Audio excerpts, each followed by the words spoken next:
I'm Ashton Addison from EventChain for Investment Pitch Media and FinTech News Network. And today on Blockchain Interviews, we have Brock Pierce, philanthropist and venture capitalist. Brock, it's a pleasure to have you on the show today, and it's a pleasure to see you.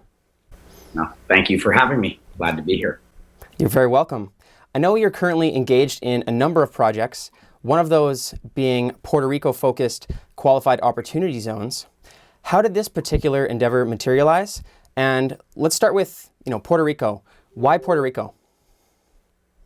Well, I realized a little while ago that wherever I go, people will show up.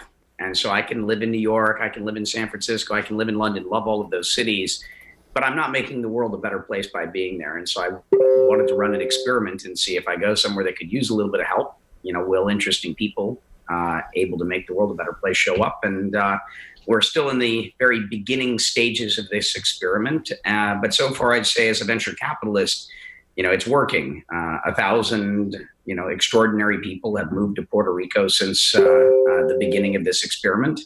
And, that's in part because of some people are interested in the things that I'm able to share, but also it's one of the only places that an American can live and pay zero taxes, which is why qualified opportunity zones are so interesting. The most important probably tax reform in the last 50 or 100 years.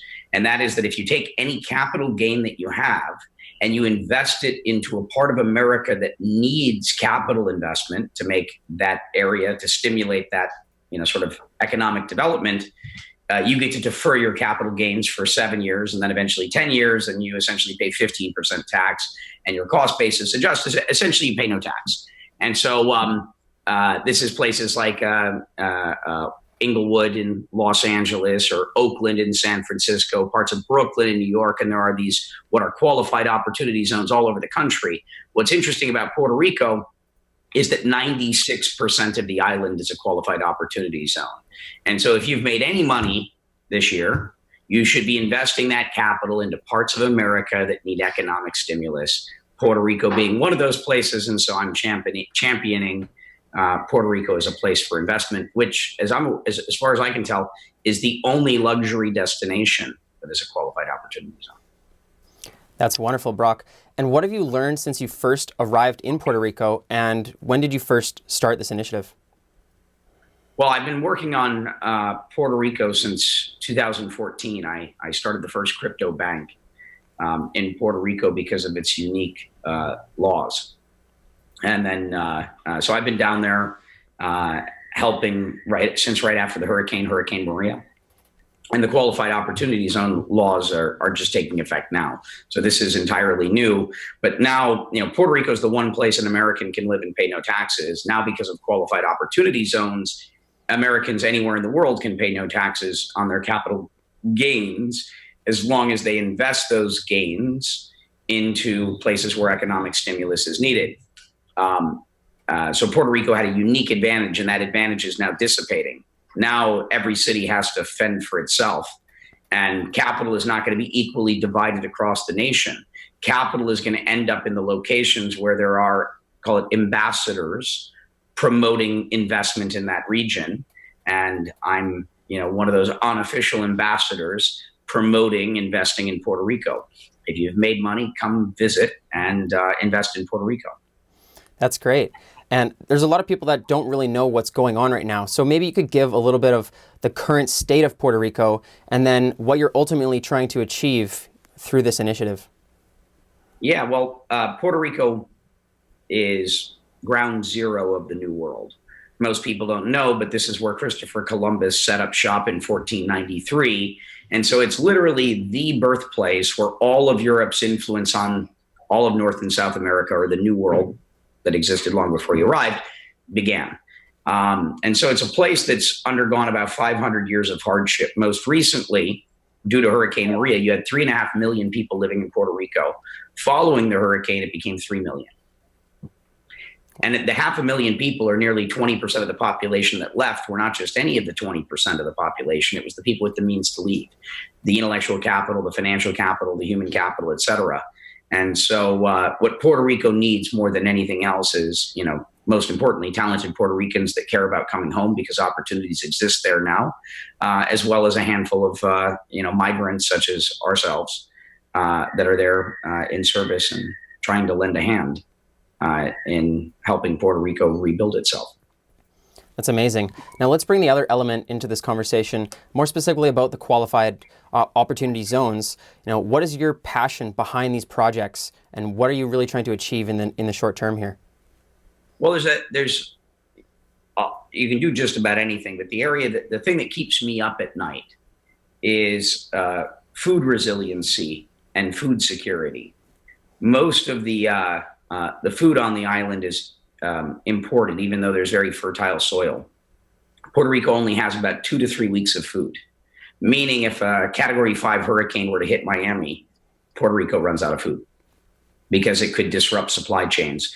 And so I'm very interested personally in investing in and supporting agriculture. I would love to see Puerto Rico develop food security and food resiliency. So if you're interested in building, sustainable farms, please seek me out. That's a personal passion of mine right now. That's great. And of course, food is one of the essentials of life. So you really need to have that to be able to move into a society that has, bringing back this other intellectual capital and bring back more of a workforce so you can have, a flourishing community. Yes, please. Yeah. Food is essential. And surprisingly, there's very little of it in the Caribbean. Even though, again, Puerto Rico has a rainforest. For Americans, it's the only rainforest in the United States. It's such a beautiful place. It's paradise. Weather is exceptional. If you've never visited Puerto Rico, the thing that you can do to be helpful is take a trip down and visit. Yeah, that's amazing. And you mentioned at the beginning that you started the first crypto bank there in 2014. Has that helped the economy since then, or how is that changing the people of Puerto Rico right now? And is that moved into, because qualified opportunity zones didn't exist back then, you were already there helping the communities that needed help. So how has that influenced the current state of what you're doing now in Puerto Rico? Well, blockchain or crypto currencies, but the underlying blockchain technology is something that's helping to move the world forward. If you go and do a poll right now and say, what are the most important technology hubs in the world? What are the main blockchain sort of cities on the planet? Puerto Rico normally would not have been one of those places where you would think that it's a technology leading, place. But if you walk around San Francisco and you talk to, Silicon Valley venture capitalists and say, what are the blockchain hubs of the world? They say Puerto Rico. Puerto Rico is one of the main hubs where a lot of the leading technologists, the leading cryptographers, the world's great creators are, for whatever reason, flocking to. So I think, if you think about like the Industrial Revolution, if you think about the development of the world, every major city is a major city because it sat at the forefront of some type of major evolutionary or revolutionary event. And Puerto Rico, has its seat at the table now. That's amazing. And in terms of, the horizon for these initiatives to be implemented into the community and actually bring value, is this something that's been started a while back and it's now, bringing direct value to people, or is this something that's being worked on throughout 2019? It's a multi-year project. Oh yeah, governments spend hundreds of billions of dollars to, attempt what we're attempting to do here. And this is absolutely at its infancy. We've accomplished very little. There's still tremendous work to be done, but yeah, about 1,000 people have moved. A startup ecosystem now exists. There's co-working facilities, startup accelerators, incubators, angels, mentors. Historically, there had been no Puerto Rican startups that had raised any meaningful money. And Puerto Rico now has 6 startups in the last, call it 6 months, that have raised over $1 million. So we're at the very beginning stages of a startup ecosystem emerging, which is important. Most people don't know this, but Puerto Rico has more bachelor degrees than any other place in the United States per capita. Puerto Rico has more artists than anywhere in the United States per capita. The Puerto Rican people are incredibly talented.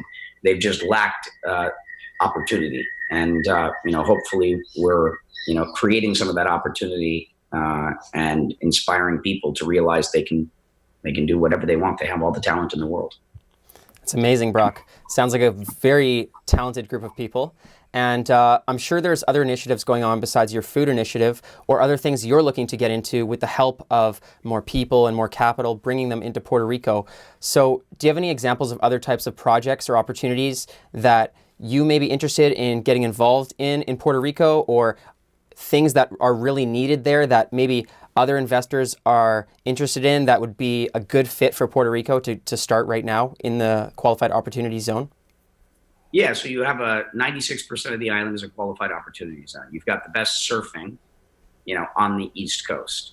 So if you live anywhere on the East Coast and you like to surf or kiteboard or any of these things, Puerto Rico is your place. You've got incredible infrastructure, better than anywhere in the Caribbean. Incredible agriculture opportunities. You've got extremely talented people. So there's startup sort of technology opportunities that exist there. You can do just about anything. You've got extraordinarily talented people, a general lack of opportunity. And now by investing in this place, you can defer and essentially pay little to no tax by investing in this place. This is an incredible government initiative to reroute capital directly by investors into places that are in need of economic stimulus. And I think Puerto Rico is the place to make your investment. That's awesome. And are you guys have a place where investors can connect and find like-minded individuals that are looking to help Puerto Rico? Or what is the call to action for these investors to find something that they like? Do they just start exploring Puerto Rico, go there themselves, or what kind of call to action do you have to those investors? Well, we hope to continue to inform and help people find opportunities. We want to marry or connect individuals that are actually doing the work to build the things that are going to provide that economic stimulus, but we also want to connect the capital to those people. In the immediate term, you can come to my website, which is brockpierce.io, and from there you'll have a link to the resources that will help you find the right opportunities, the qualified opportunities to provide economic stimulus in Puerto Rico, amongst other places. So please check that out. We are going to be rolling out these tools and that information to support either those that are building or those with the capital to provide the resources for that development. Mm-hmm. Thank you, Brock. This sounds like a great opportunity, especially for people that have excess capital. This is such, with the tax breaks involved, compared to investing anywhere else in America, it only makes sense. So do you have any final thoughts that you'd like to send to the viewers, investors, about, getting involved in this project? Well, yeah, the main thing is if you have any capital gain that you owe this year, literally, if you have to write a check to the IRS for $10,000, $50,000, whatever your check is in the form of capital gains, if you take that check and you invest it into a place where economic stimulus is needed, you can write the IRS a check for zero. So this is maybe the greatest gift you're going to hear. And this has been designed by our government. This is the most valuable and most important probably tax legislation that's been created in the last 100 years. Make sure to take advantage of it. It is your opportunity created by our government to be able to take that capital that you would normally be writing to the IRS in the form of capital gains, and you can invest that directly into places within the United States that are in need of economic stimulus. So you can go help people by providing much needed resources to places in need, and you benefit greatly from it. So don't miss the opportunity to do so. And naturally, I'm here to help you if Puerto Rico is the place you choose. That's amazing. Thank you, Brock Pierce, philanthropist and venture capitalist, focusing in Puerto Rico on these qualified opportunity zones. It really does sound like an amazing opportunity to help America. And I'm glad that you are leading this initiative because it sounds like you're actually here to help a lot of people. And in the end, it's all about helping other people. So I really thank you for your time today. And I'm looking forward to seeing how you guys help Puerto Rico flourish and for you to get other people involved and start this movement. Thank you so much for having me.